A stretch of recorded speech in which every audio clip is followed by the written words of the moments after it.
Hello, my name's Debbie Evans. And for those of you who don't know me, I'm a retired state registered nurse and I was a government advisor for the Department of Health for 5 years. So I know my way a little way around the corridors of Westminster. Now, we were told that the pandemic was in 2020. But is the real pandemic now in 2023? Because we seem to be seeing a pandemic of epic proportion, injuries, disease, and excess deaths. And as a past government advisor for the Department of Health, seeing the data that I've seen from our guests today, I would be waving every red flag I could possibly find. And my big question today is going to be the data that you're going to hear today from my guests, Cheryl Granger and Ed Dowd, are facts. These cannot be argued with. They are facts and figures that must not be ignored. So as you're watching this, whichever country you're in, please share this information, and please share it with your public officials. For those of you in the UK, if you'd be so kind as to forward this video of what I believe will be vital information to Professor Christopher Whitty, to Dame June Rain, to Dame Jenny Harris, to Professor Vallance. Please forward this information to them because they knew. Now, if it looks a bit dark and I'm well lit, it's because over here it's the evening and my guest Ed Dowd is over the other side of the world in Hawaii, where it's breakfast time. But I really want to challenge people that might be watching when I talk to them about data, and I question them every time they input their data into their phones or into their computers. Do you know where that data's going? Do you know what that data means? And most of the answers I get are, oh, well, I don't care where my data goes. And, oh, well, who can do anything with my data? Well, who can do things with data? How can this data collectively be read? And today I'm so delighted to be joined by Ed Dowd and Cheryl. And Ed was a former BlackRock portfolio asset manager. He is the number one number cruncher. He also published an incredible book, a very sobering book, Cause Unknown. And he's done some amazing data analysis into excess deaths and injuries. So without further ado, let me welcome Ed to UK Column. Thank you so much for joining us. And it's so early in the morning. Ed, welcome. Please give us a little introduction for viewers that may not have caught up with you. Thank you so much for having me on today. Honored to be here.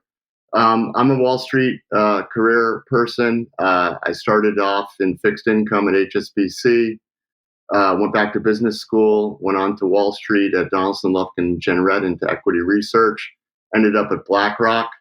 So my whole 30-year career has been analyzing numbers and trends, figuring out what's going on in the capital markets and trying to make money for my clients.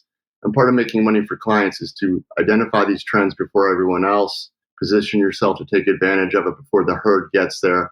So the refrain on Wall Street is be early, be right, and be loud. And that's what I'm doing now with the current data that I'm seeing in the health world, the healthcare world of excess deaths, injuries, and disabilities. Thank you so much. And again, Cheryl, my good friend and expert on all things pharmaceutical. Cheryl, thank you so much for agreeing to join us today and welcome. Would you like to give us a short introduction for viewers that may not have caught up with you? Thanks, Debbie. Hi, Ed. I'm basically somebody who's worked in the pharma industry for a long, long time, and eventually ended up as a training consultant with my own company, training people within the industry. And that's why I woke up at the very beginning, because the code of practice the industry was working alongside was not being adhered to. For example, they can't use the word safe on any medical product. I mean, how often have we heard that word? And just an aside, many moons ago when I was a medical rep, I actually sold hydroxychloroquine which didn't seem to cause the same side effects that they told us about. So I got lots of little bits of information, and that made me start looking into the safe and effective side of the data that was coming through. And I've been such an admirer of yours and followed you for such a long time. And thank you for all what you're sharing with everybody. And that goes from me as well. I mean, you're an absolute hero, really, Ed, an absolute hero for all the work you've done. And on this interview, what we're going to do is I'm going to very much let Cheryl steer us through with you the data. But just before I hand over to Cheryl, I just know that many of our viewers will be saying to me, Ed's in Maui, in Hawaii, and we saw the devastation that went on with the wildfires. And just as we would love to know, Ed, I would love to know that everybody is resettled and that everybody's got homes, but I understand that's still not the case. Do you have a few words to say about Maui? So Maui's recovering from the fires. The town of Lahaina was burned to the ground, and about 20,000 people have been displaced. And it's going to take a while for housing to develop. And right now, people are staying with friends. People are still in hotels. And it's a tragedy. The death count, I believe, and what I've heard is around 1,000. It's still officially slightly under 100.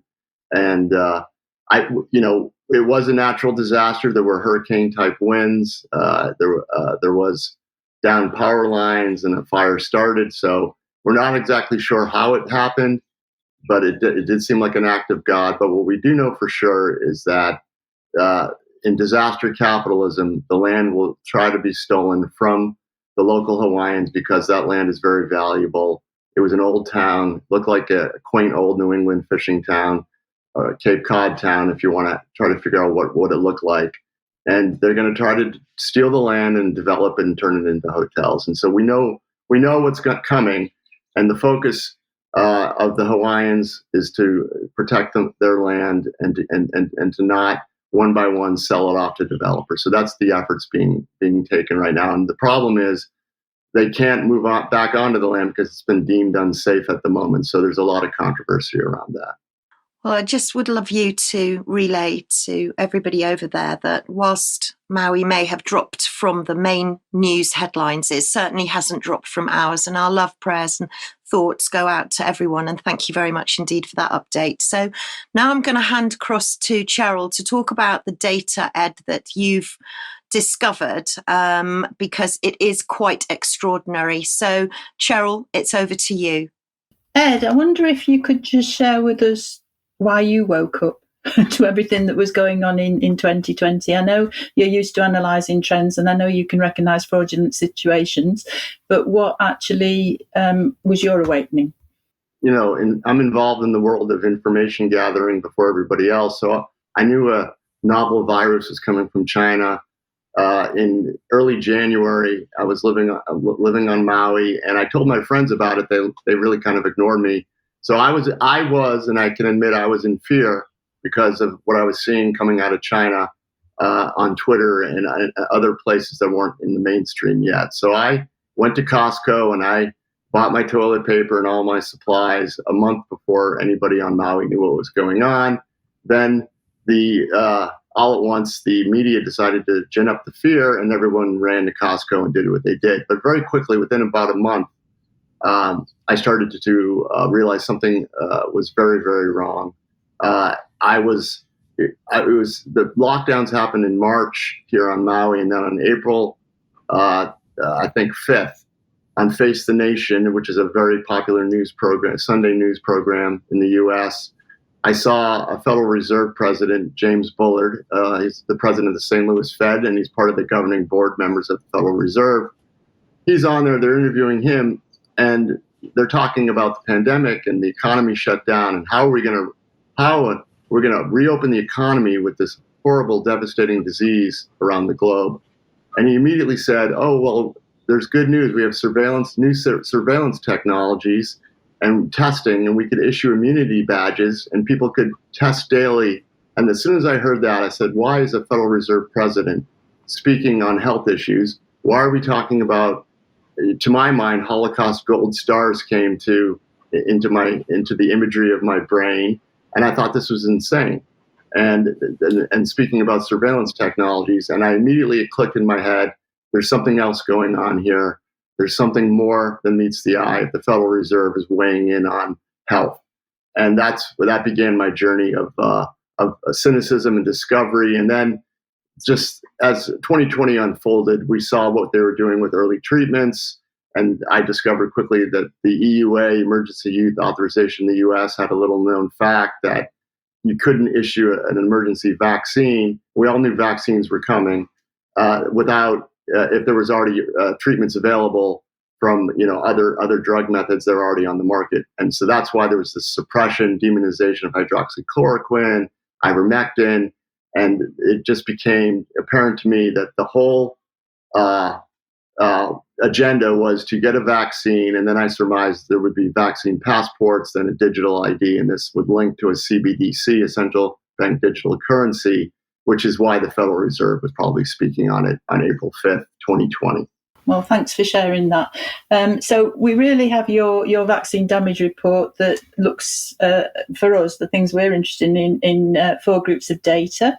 We've got the actuary tables the life insurance companies produced, and then we've got the NHS sickness and absence rates, and then we've got the UK excess death rates, and then the disability data, the PIP data for the UK, to have a quick look at. That basically is showing the excess mortality, and this is looking at insurance, life assurance data. And obviously in Q3 2021, things started flashing red. So can you take us through what happened in that third quarter and what has kind of gone on to happen since?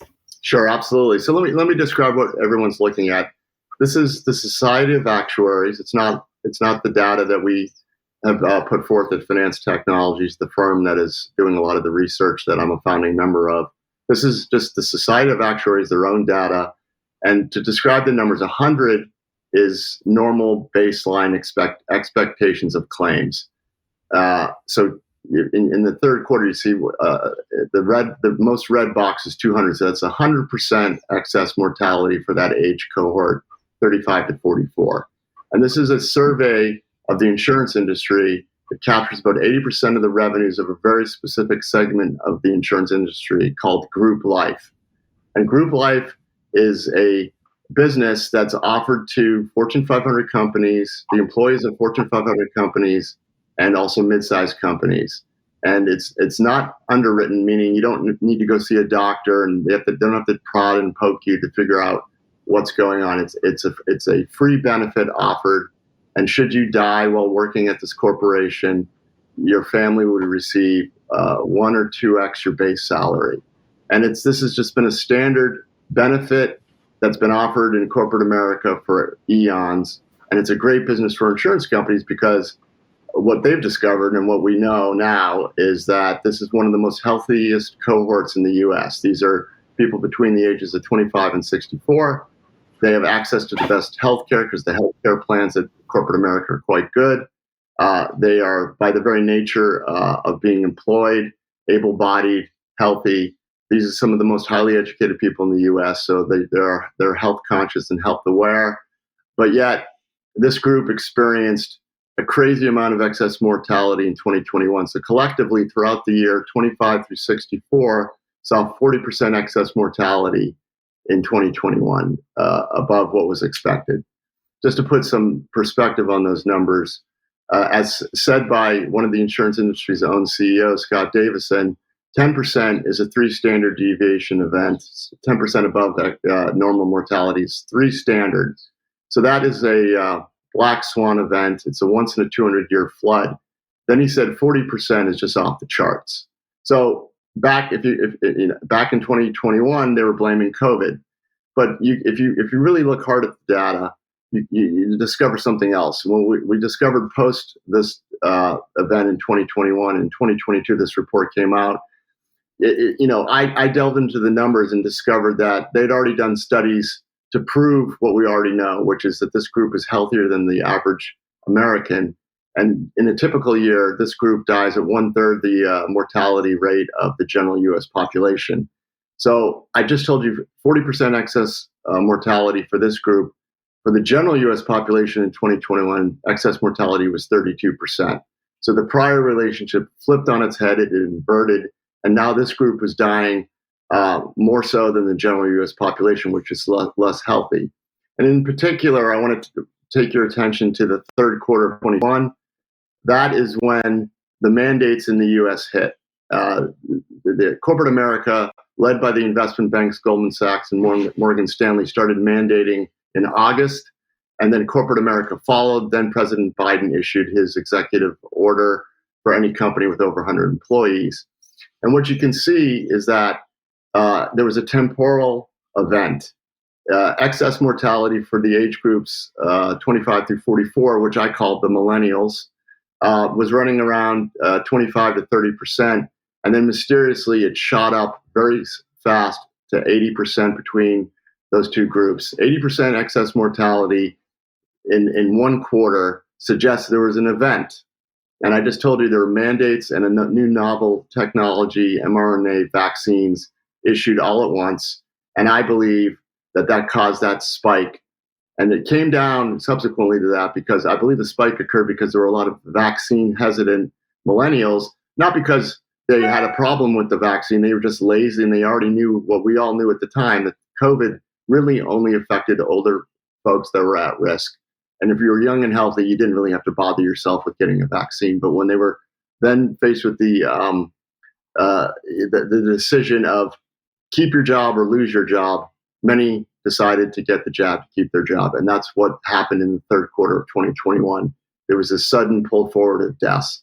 And, you roll forward through 2022, and now we're in 2023. Where are we in the millennials right now?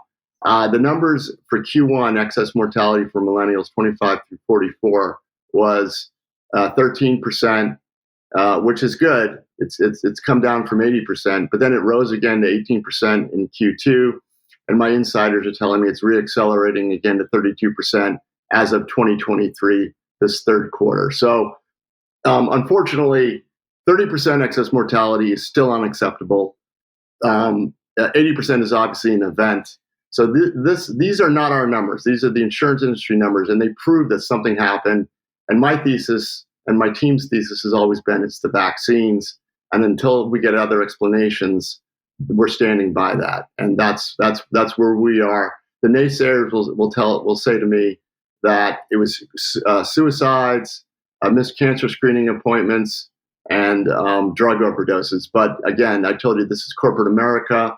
Tend not to be using heroin and fentanyl. They tend not to all decide to overdose in the same time period. Suicides, same thing. You don't have a suicide pact in corporate America in the third quarter. And cancer screening appointments is not a thing. It's definitely not something that goes on. You do not go and get annual cancer screenings because they cost money. Insurance companies only pay for them when you present with an illness already. Then they try to figure out what it is. Then they might do some cancer screening tests. So from my standpoint, the only plausible explanation is the vaccines and the mandates. So I believe that there was a German insurance company executive who spoke out, and within a few moments of saying that it was related to the vaccines, then he was got rid of. And has anybody else started working out a reason? Because it's costing them a lot of money, presumably. So I have an insider who is a very senior executive at an insurance company, and they tell me that things are starting to change. Josh Sterling, who was one of my earlier partners helping me analyzing the insurance numbers, was a former Wall Street insurance analyst for Sanford Bernstein. So his job was to analyze insurance companies and make stock recommendations to his clients. He started the Coalition to Save Lives, the Insurance Coalition to Save Lives, where they're trying to figure out what's going on. He is putting the vaccine issue on the table. So the good news is the insurance industry is starting to wake up. And what they're alarmed at in 2023 is that excess mortality, especially amongst younger people, is not dropping back down. And that's becoming a very big concern for the insurance industry, because that means all their actuarial tables are wrong, which means when they get around to having to adjust those, they'll take on big big losses in different lines of business. They've already taken losses in the group life, but they'll have to take losses in whole life, which is the underwritten business, because that's all predicated on Byzantine insurance accounting that has long-term assumptions. But if you just change a long-term assumption, you have to run the losses through your profit and loss statement. So that's coming, and they're worried. In the UK, obviously we have the NHS, but we also have a private medical insurance scheme. And currently the NHS, I think, is running at around about 8 million on the waiting list. So private insurance companies are going to be seeing, I would imagine, a huge rise in claims, either from people that aren't able to access the NHS and in desperation they go private as a choice, and also those with vaccine injuries that aren't getting any help or support from the NHS. So I would have thought that the insurance companies surely would be here, especially seeing the rise, would be raising the alarm bell. Wouldn't they be looking at, well, if these are vaccine injuries, I mean, I don't know if the UK insurance companies are aware of this yet, but if these are the vaccine injuries, shouldn't then they be seeking compensation from the pharmaceutical companies? This just ends up back at the pharmaceutical companies' feet, doesn't it? Eventually, I believe the insurance industry will be pitted against the pharmaceutical industry. But at the moment, we have to go back to the fear factor, the cognitive dissonance, and the little unawareness of what was going on with regulatory capture. So a lot of these insurance executives trusted, they mandated their own employees and themselves to take this new novel vaccine. And that is a big barrier of cognitive dissonance to break through. And people don't want to believe that this might have happened. And so there's still this resistance to the facts. And when I was in business school, a professor of mine said something that stuck in my head, and I used it on Wall Street. You can't rationalize facts to someone whose position is based on emotion. And I saw people lose money hand over fist on Wall Street because their ego and their emotion was involved, even though the facts were changing. They couldn't be wrong, so they doubled down, kept buying a stock on its way to zero because of fraud.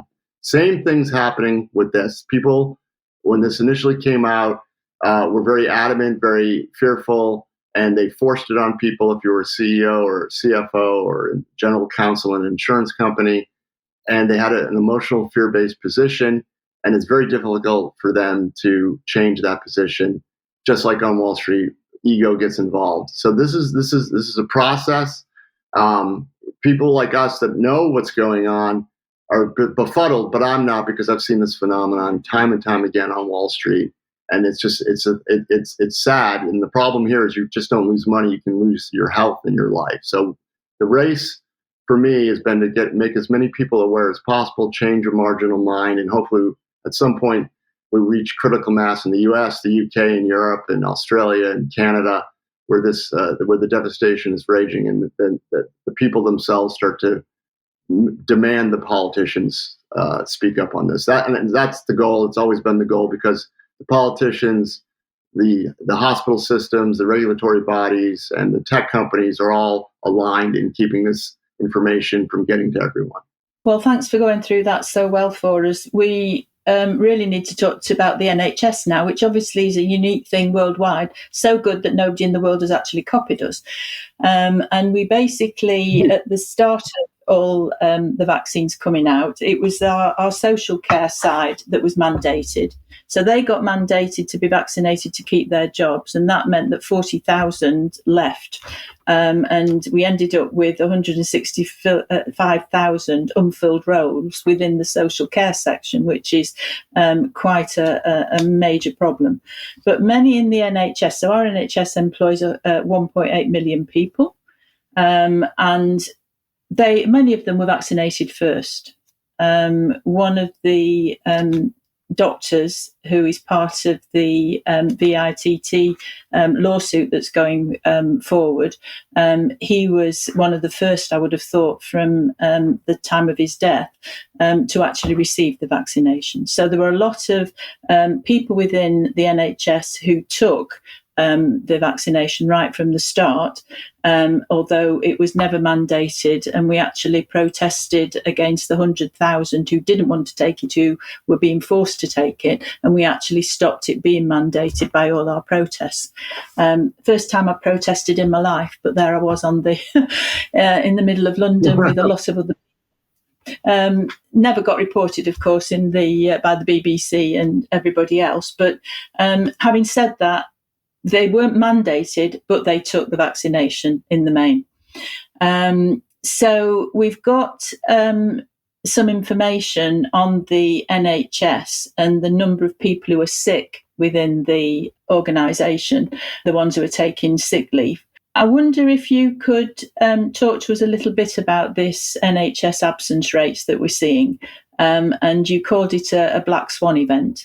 We talked in the previous segment with the insurance company's excess deaths. Now we're talking sicknesses, which are, at Finance Technologies, we have three categories: excess deaths, disabilities, and injuries. And the injuries are manifesting as chronic illness and sickness. And what's interesting about the NHS data, and I believe it's the biggest employer in the UK, and the data I'm about to talk about is basically almost the same data that we got from the population at the ONS in the UK on absence and sickness rates, and the same in the US, absence and work time lost rates. The numbers are eerily the same. The standard deviations are very similar as well. And just to give you an idea, this is long-term data going way back. So there's a trend that we can observe deviations from norm. So we have good long-term data, and the data was very steady. Sickness rates were not changing much over the years. Then beginning in 2020, obviously there was the lockdown and COVID was there. It just took off. And you can see that absence rates accelerated each year since COVID with new novel miracle vaccines, which if the vaccines were working, this should be going the other way, and it's been going up. And you can see that, and we're going to get the 2023 data for the NHS in 2024 because it's only annualized data, so we don't have granular monthly data.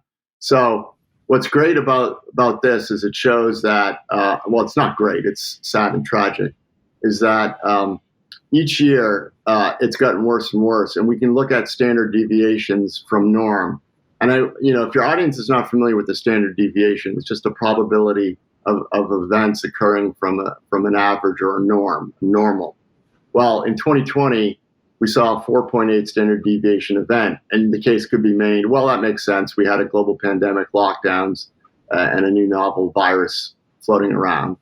And then it shot up in 2021 to 8.5 standard deviations, which is already a black swan event, then accelerated to 14.7 standard deviations in 2022. And just to give your audience an idea what a standard deviation is, a 3.8 standard deviation event is the probability of lightning hitting you at least once in your lifetime. And a 5 standard deviation event is the probability of your family giving birth to a 7-foot giant.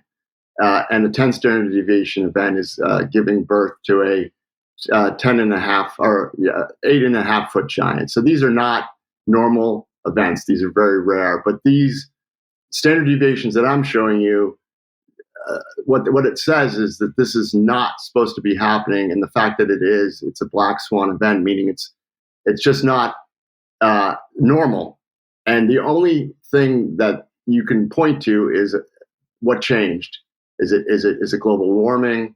Is it something got into the water in the UK? Or is it perhaps a new mandated novel technology mRNA vaccine that most of the population had to take, especially the NHS employees had to take it.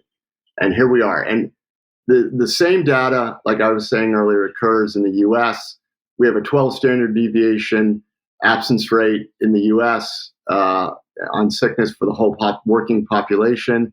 That is a black swan event. And then the UK ONS data is about 12 as well. So this is tragic. and I'm sure, as you're well aware, the wait times at the NHS are off the charts. We're seeing wait times to get appointments in the U.S. So this is affecting the quality of healthcare. Forget about the poor people that have died in the NHS system. These people are walking around chronically sick. They're getting COVID over and over again. They're getting other strange illnesses. And the other thing you need to know is when someone is presenting as ill and chronically sick, you're not working at 100%. So if you are there and you manage to drag yourself into work, you're at 75% of capacity or 50%. You're not operating on full steam. So this is reverberating in terms of the quality of healthcare that people are getting right now. And I presume it reflects in everywhere else that you find workers, because obviously they who have taken the vaccines have been affected as well. A friend of mine is having some building work done. One of the roofers had a stroke, so he can't go on a roof anymore. He's not very well. And this happens in every industry. It's just that obviously with the UK NHS being so large, it gives a good representation of a big section of the population. I mean, the standard deviation bit, you've said yourself, haven't you? By the time it gets to 3 standard deviations, you actually are seeing big signals. And those are what we're seeing in all the side effect details that are being fed back to all our agencies that are not actually recognising any of those signals. Compared with vaccinations over the last 30 years, the signals that they've been getting since 2021 have been off the charts, so much more than the total of all the previous years added together. So signals are not being recognised. All the signals that you're pointing out, which are more than just the 3 standard deviations, as you say, they've gone off the charts and yet they're still not being picked up, which is very frustrating, especially to the people who are trying to do something about any injury that they may have. So if we could just start looking at excess deaths. Not happy topics, these, are they? Your book, The Cause Unknown, which I went out and got a copy, and it's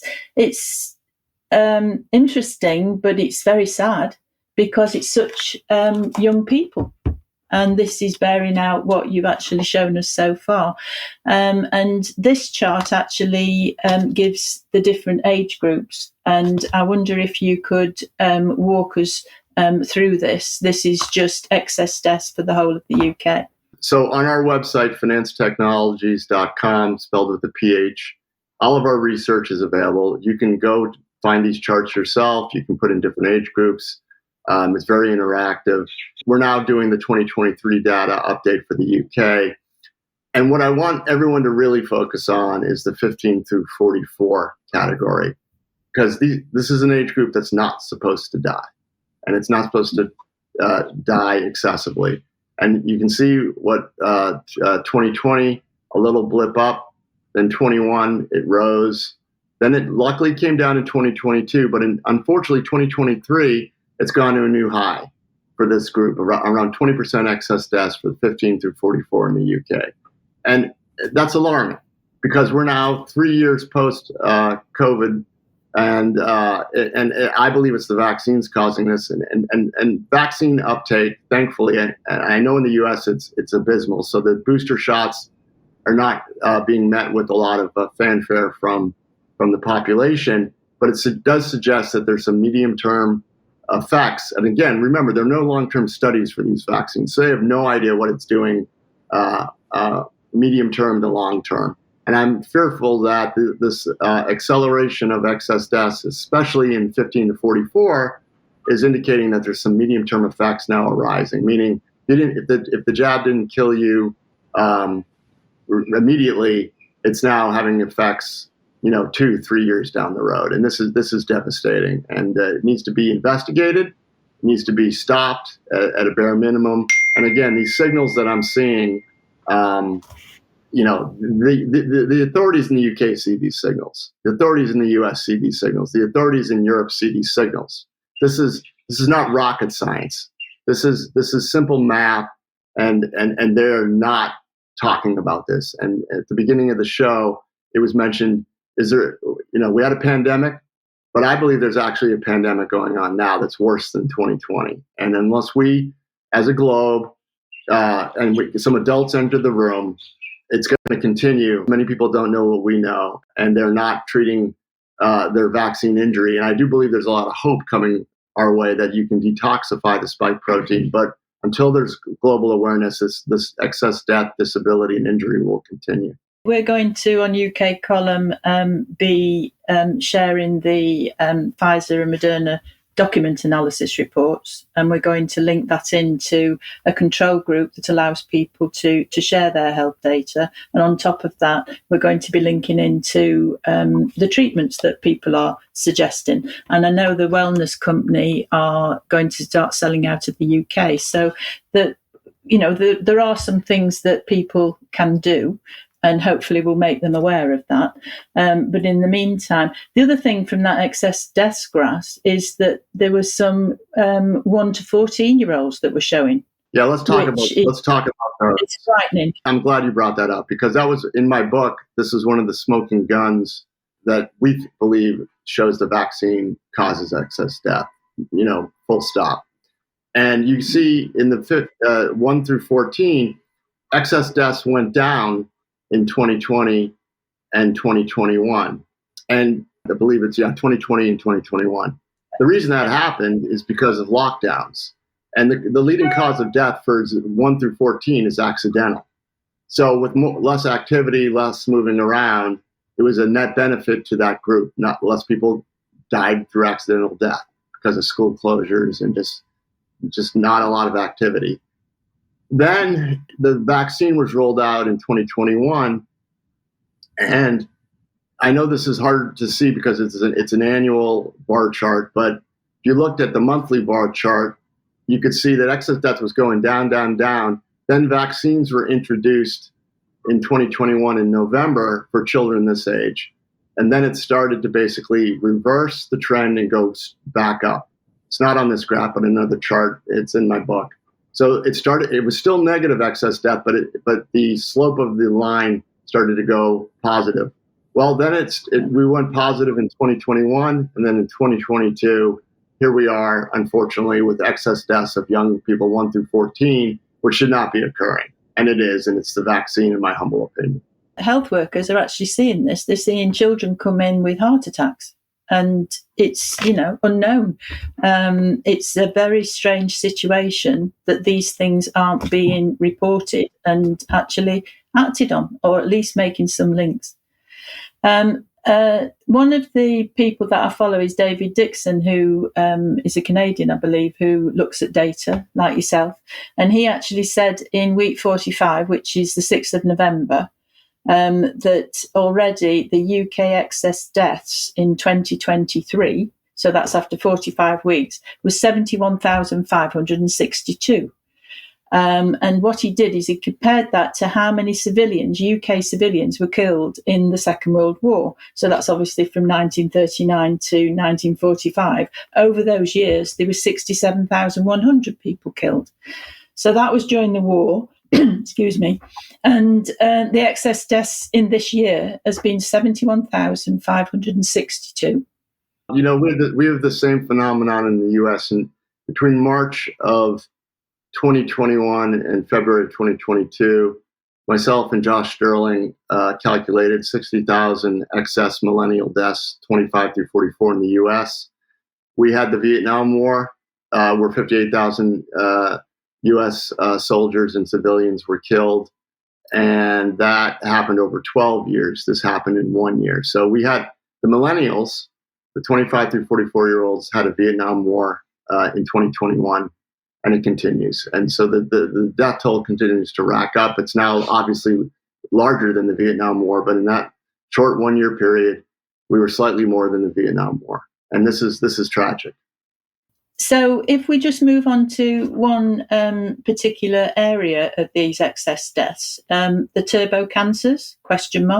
So we're talking about without specification of site for the cancer.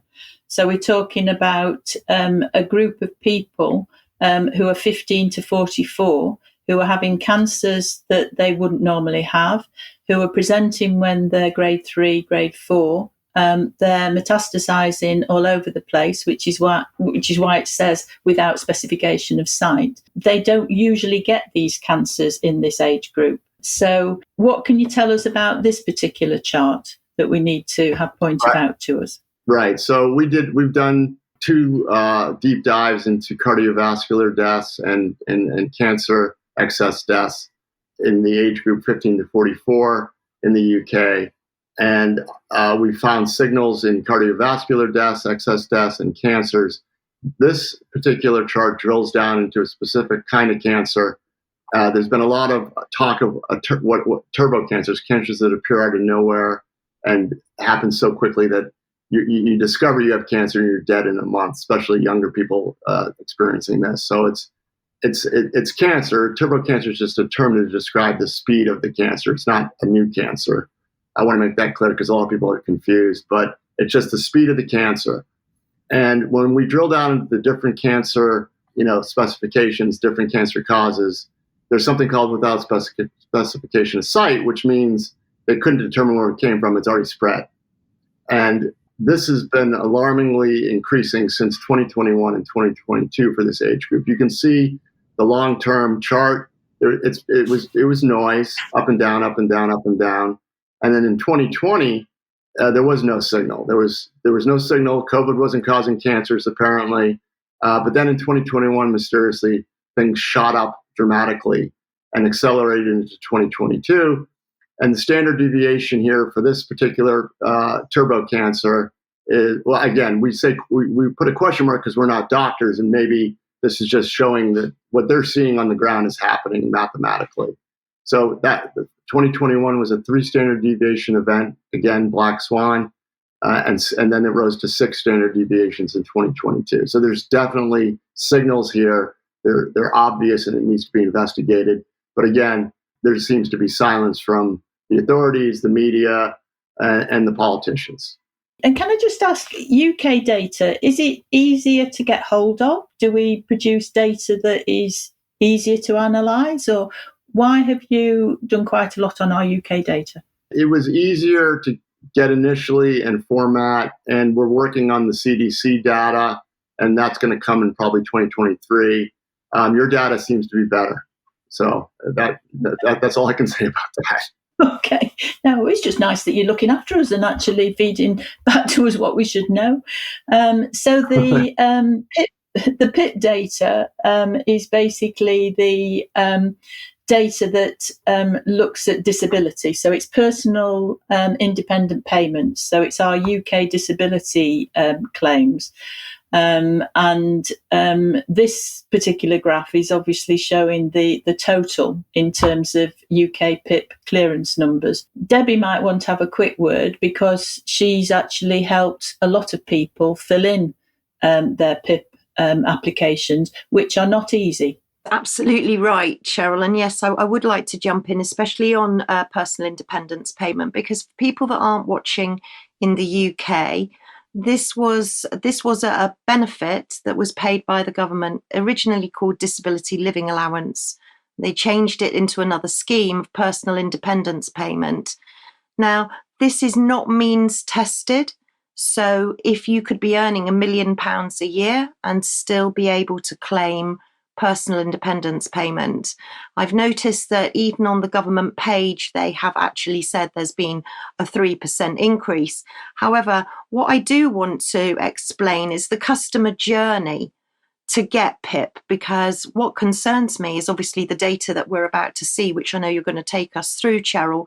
But I know myself from running a one-woman pro bono charity for families that are living on the autism spectrum, that for every claim that you put in, one will be refused. This is a grueling path that people have to go on. So the customer journey starts off with registration. So you have to register. Once you've registered, DWP issue you with a form of how your disability affects you. If you do not fill in that form correctly, or you don't put enough detail in it, you will fail at the first hurdle. So I just want people to understand that just because people apply for personal independence payment doesn't mean to say that they will get it. The maximum personal independence payment for someone that's on a high award is £737.40 a month for 4 weeks. That's over a 4-week period. The minimum amount of personal independence payment given on low award is £114.80 for 4 weeks.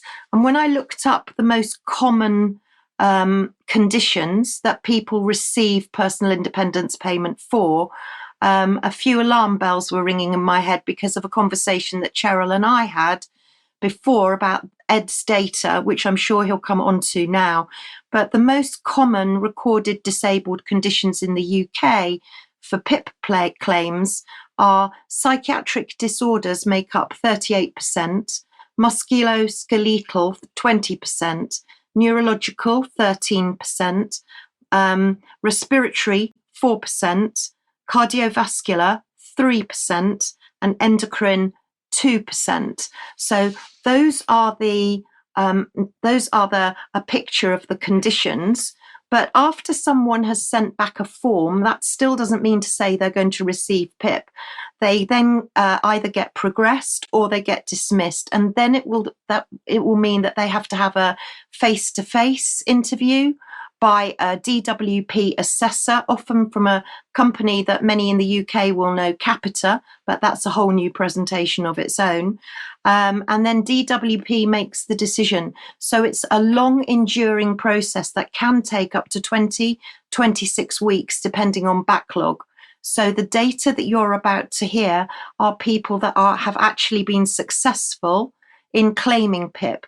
Please bear in mind that there are many people claiming but are not being progressed and aren't being awarded personal independence payments. So that's just a little overview on PIP in the UK. And I'll hand back to you, Cheryl, to go through the actual data.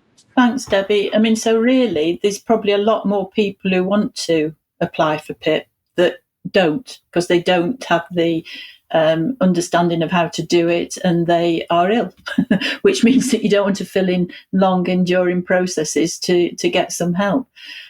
So, Ed, these are our disability graphs, really, and I think they link into your US graphs as well in terms of the rise in disability. But if you could walk us through the UK ones first, again, we'd be very grateful.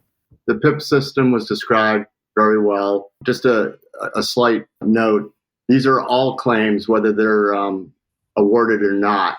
The ratio has been relatively consistent. It's about 40% awarded, 60% rejected. That's not changed over any of the long-term data. So the ratio holds, but we're looking at all new claims. I just want to make that clear, but it doesn't matter. It shows alarming deviation from norm over the since 2016. And just to give you an idea of the numbers, new claim, excess claims, that's what we're looking at above the trend line. In the UK, in 2020, there was a 3% rise in new excess claims, whether they were rejected or accepted. And then in 2021, that rose to 20.5%. And then in 2022, 77%. And it's accelerating. And it's in all sorts of areas, psychological, neurological, musculoskeletal, and it's endocrine system. It's alarming. And if these trends continue, I suspect it'll bankrupt this system eventually. So the UK government should probably tap us, and we could consult with them to help them figure out what's going on. But I don't think they're going to reach out to us. This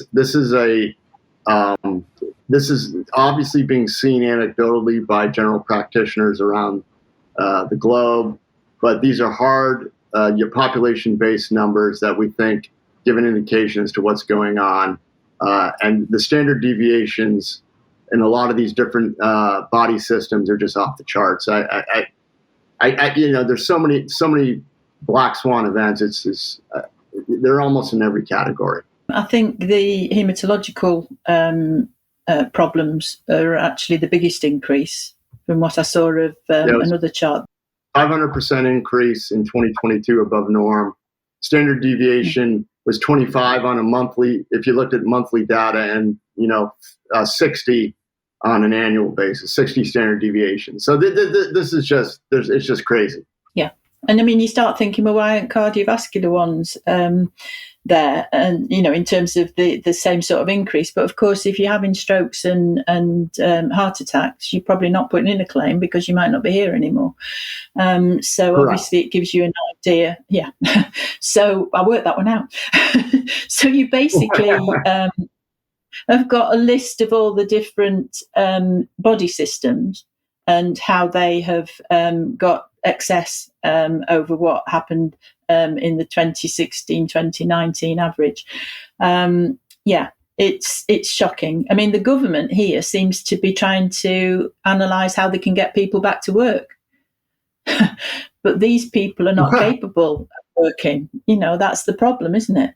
That's why we've got so many people. Yeah. And what's the disability levels like in the States? Well, again, the UK data here is very granular. We appreciate it. In the US, we're looking at US Bureau of Labor Statistics, and it's a survey that through statistical calculations, population level disability. So it's monthly data, it's real time, it's a survey, so it's not tied to a doctor's note or a claim. It's just someone self-identifying as not being able to work. Well, that number in the US on a population basis was running around 29 to 30 million for the prior 4 to 5 years to COVID.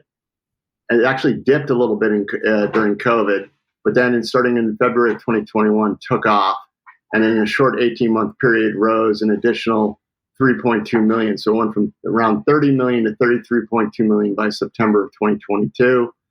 The rate of change, again, we're Wall Street guys, the rate of change, the growth rate was a 3 standard deviation event. So that's what we call a trend change. It went up, hit a high in September 2022. And the good news was it was kind of going sideways until June of this year. Then unfortunately, we had another breakout in disability, and we shot up another million or so in disabled Americans. And it's held steady there.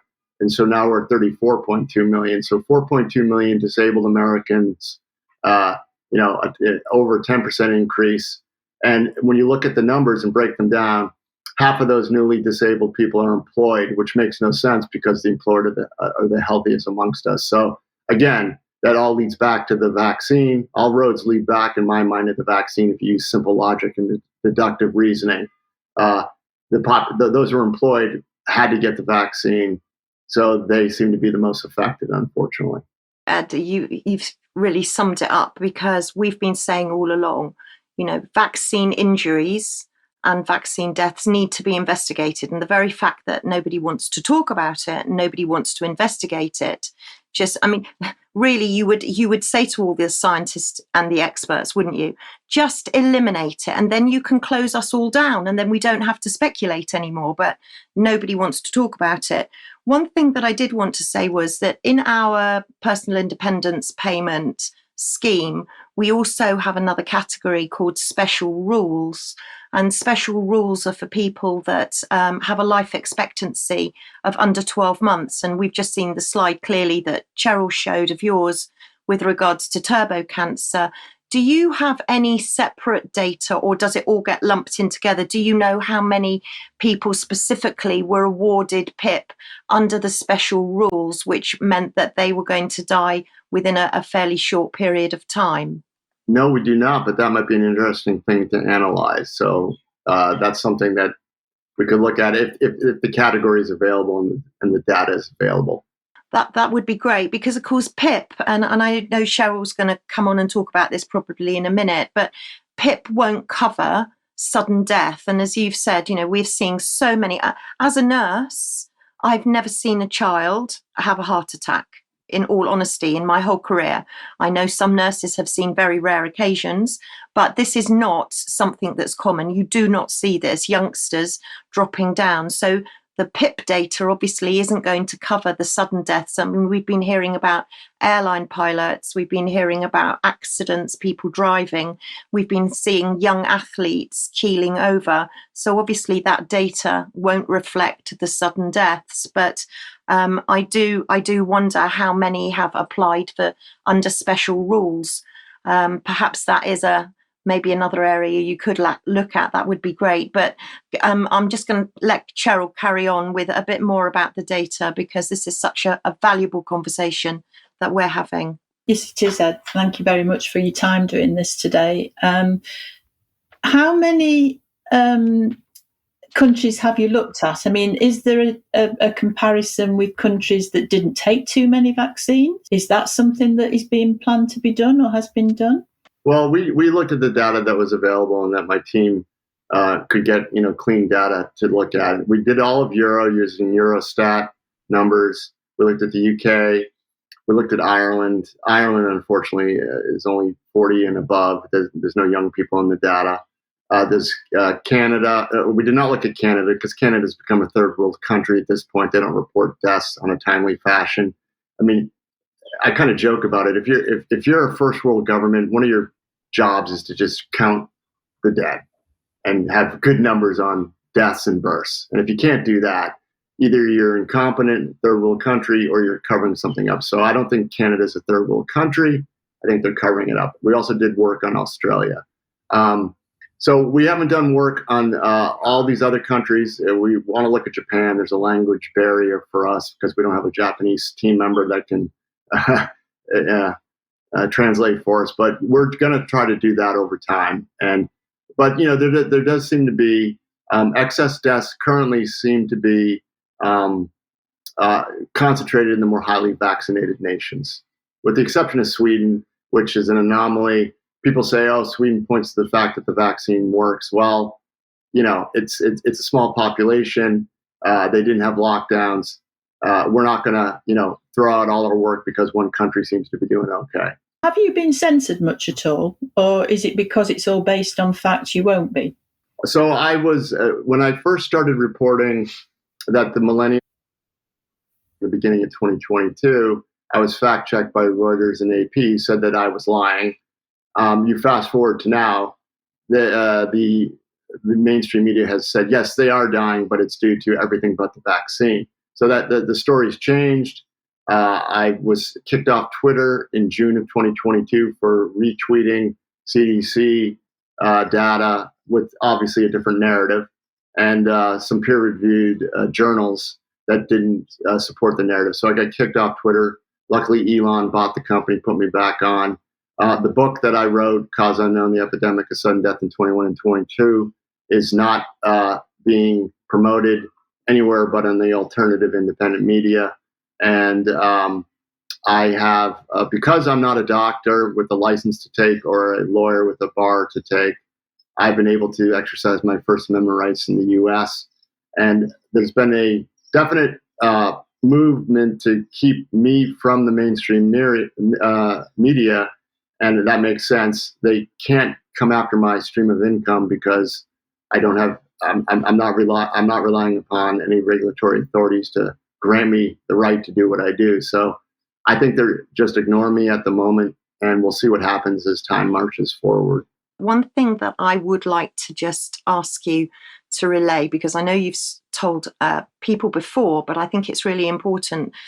Your work is absolutely vital, and already we know that as of today, anyway, Iceland have banned Moderna, full stop, and Finland have stopped Moderna being rolled out for young men. Now, I was very interested in Stefan Bansal. I've been doing quite a bit of research on Stefan Bansal at Moderna. Yeah, so in his early days, he was running around trying to raise capital. And a lot of people bought his story.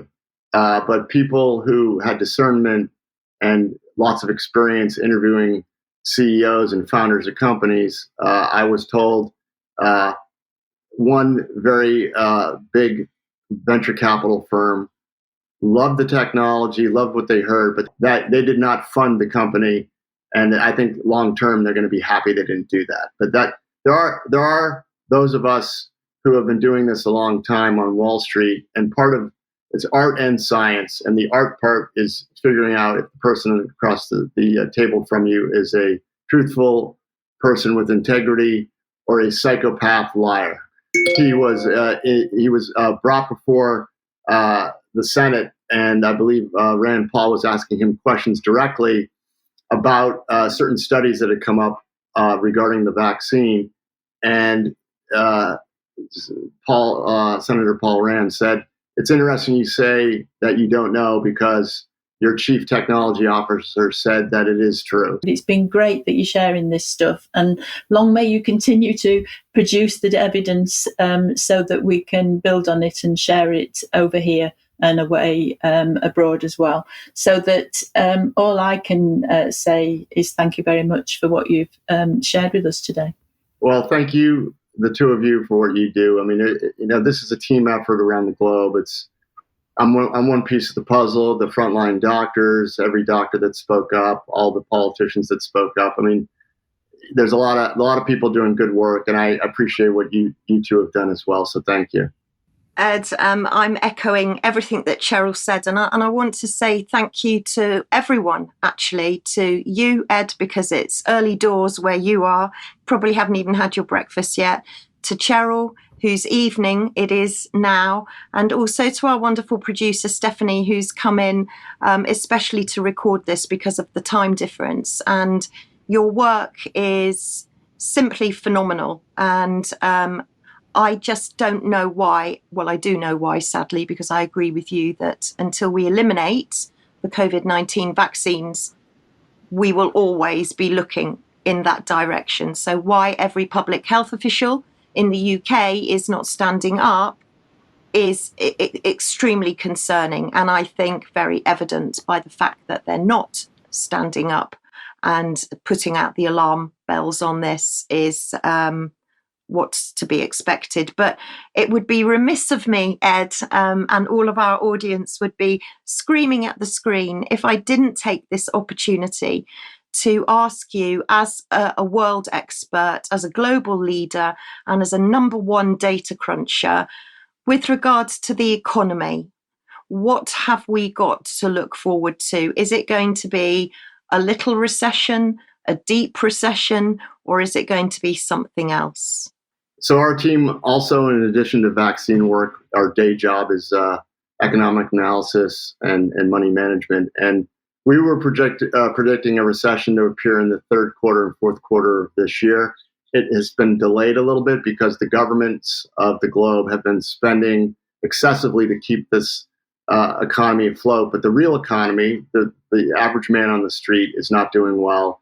It's catching up, and we believe 2024 is going to bring some seriously economic concerns, and it's going to manifest very soon.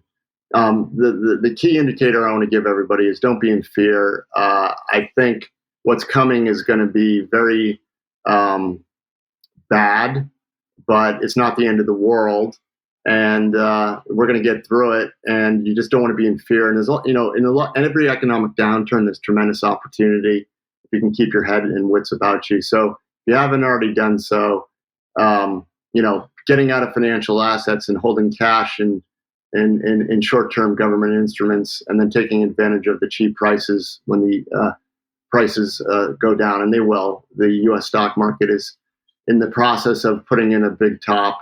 It put in a top in 2022, came down, and then the government came in to save it again. But it's not going to go to a new all-time high, and we think we're going to see financial capital market turmoil, economic turmoil. We already have political turmoil. We already have wars. So I expect the financial leg of this to drop in 2024, unfortunately. Ed, thank you so much. And I would just like to add at this point to our audience that all of Ed's work with his team is done pro bono. So they're not funded by anybody. So this is from the goodness of his heart and for humanity. So for that, we're incredibly grateful. So where I'm going to leave it now is I'm going to throw to Cheryl for her last word, and then we're going to go straight to Ed for Ed's last word.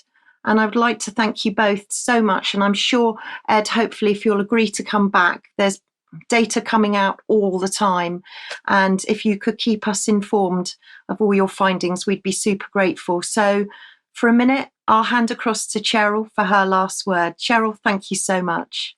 Thanks, Debbie and Ed. I've basically been trying to get hold of the AstraZeneca data for some time now, and that's how I got in touch with Amy Kelly and Naomi Wolf with their Pfizer and Moderna data. And there's so much evidence now from all the work that you're doing with all the graphs and the number crunching, and from all the feedback that we're getting and the analysis of what actually happened when all the clinical trials were done. This is something that needs to keep being worked on, so that we've got so much evidence that probably leads to fraud, which allows us to have a go and challenge. But the main message that Debbie and I are working on is no more. Do not take any more. Whatever happens, do not have any more vaccines. There are a lot of mRNA vaccines in the pipeline. There's about 230 plus that are being put into clinical trials for cancer and for infectious diseases. And the more you have, the more it accumulates, the more problems you will have. So we just want to use all this information to stop people taking them. Thank you. And I'd like to echo what you just said. Don't take any more boosters. We know for a fact that the vaccine doesn't work. So why would you take something that doesn't work? And we also know that there are huge safety concerns. So stop taking the boosters, number one. Number two, unfortunately, this is the biggest global scandal of our lifetimes, and we're going to be talking about this historically for the next 100 years. That means once this news comes out and people realize what's happened to them, a lot of the institutions around the globe will be questioned. There will be a lot of mistrust. There's a lot of change coming. The good news is what we saw in COVID and the manifestation of these jabs has been hidden underneath the covers for 50, 60 years. The global financial system is on its last legs. So there's a lot of change coming, and we don't want those who created this problem to implement the solution. So we have to fight what's coming, create our own solutions, stand strong. And, one of the things I tell everyone is to make networks of people who share the same values as you and learn to rely on each other, because there's some tough times coming and it's going to be challenging. Don't be in fear, but also know that when you have people in the foxhole with you that share your values, it's going to be a lot easier.